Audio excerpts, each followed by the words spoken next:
Hitachi ఉచిహా ఆయన చేసిన sacrifice ఎంత గొప్పదో మనందరికీ తెలుసు. అలాగే ఇటాచి జీవితంలో కూడా ఒక ఎమోషనల్ లవ్ స్టోరీ అయితే ఉంది. ఈ వీడియోలో నేను దాని గురించి మీకైతే ఎక్స్ప్లెయిన్ చేయబోతున్నాను.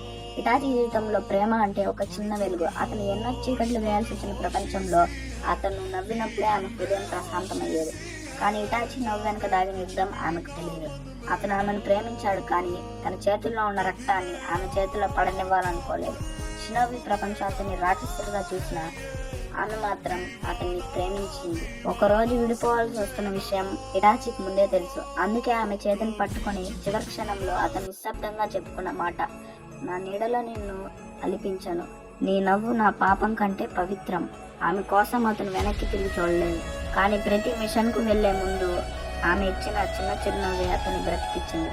చివరి దాకా ప్రపంచం అతన్ని ద్వేషించింది, కానీ ఆమె మాత్రం చివరి దాకా అతన్ని ప్రేమించింది. అదే ఇటాచి కథలోని నిజమైన విషయం. Okay friends, thanks for watching. And Hitachi fans like చేయడం మర్చిపోతారా? మర్చిపోకండి.